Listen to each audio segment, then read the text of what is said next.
Subjects in RxJS। आपने observable और observer के बारे में सुना होगा। ऑब्जर्वेबल डाटा एमिट करता है और ऑब्जर्वर उस डाटा को कंज्यूम करता है।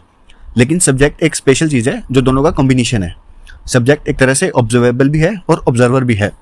तो observable plus observer is equals to subject. मतलब सब्जेक्ट को आप सब्सक्राइब कर सकते हो जैसे ऑब्जर्वेबल को करते हो, ठीक है। तो सब्जेक्ट खुद भी डाटा रिसीव कर सकता है और फिर वो सेम डाटा मल्टीपल सब्सक्राइबर को भेज भी देता है, ठीक है। तो इसको हम मल्टीकास्टिंग बोलते हैं। एक ही डाटा मल्टीपल सब्सक्राइबर को मिलता है। जैसे कि मान लो एग्जांपल की एक रेडियो स्टेशन है, ठीक है। एक बार गाना प्ले करता है, जितने लोग उस टाइम रेडियो सुन रहे होते हैं सबको वो गाना एक साथ मिलता है। लेकिन जो लोग बाद में ज्वाइन करते हैं उनको पहले का गाना नहीं मिलता, ठीक है। जैसे लाइव क्रिकेट स्कोर हो गए, जो करंट है सिर्फ वही मिलेगा, पिछला नहीं मिलता। अब बात करते हैं टाइप्स की। Types of subjects in RxJS। First one is simple subject, normal subject. तो ये एक सिंपलेस्ट फॉर्म है, ठीक है। जो भी वैल्यू एमिट होती है सिर्फ करंट सब्सक्राइबर्स को मिलती है। जैसे कि live cricket score, past values को स्टोर नहीं करता सब्जेक्ट, ठीक है। अब नेक्स्ट है बिहेवियर सब्जेक्ट। तो बिहेवियर सब्जेक्ट क्या रहता है, ये एक डिफॉल्ट वैल्यू के साथ स्टार्ट होता है।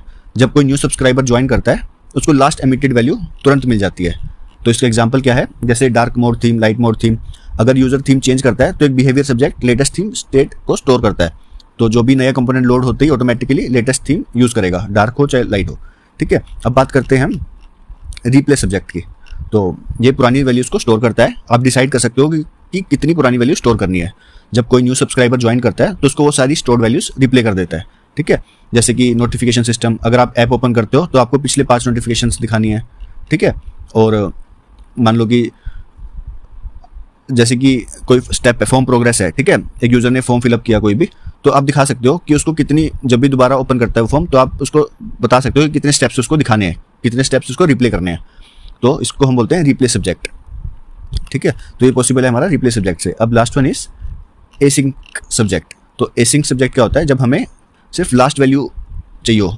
तो एसिंक सब्जेक्ट क्या करता है, ये सिर्फ लास्ट वैल्यू एमिट करता है, वो भी तब जब कंप्लीट मेथड कॉल होता है। जैसे कि फाइल अपलोड प्रोग्रेस, हमें सिर्फ फाइनल स्टेटस दिखाना है, सक्सेस या फिर फेलियर, बीच के स्टेप्स की हमें जरूरत ना हो, ठीक है। तो उस केस में हम यूज करते हैं एसिंक सब्जेक्ट, ठीक है। तो hope you understand this. Subject हम कब यूज करते हैं, जब हमें लाइव डाटा दिखाना हो, जैसे कि क्रिकेट का लाइव स्कोर।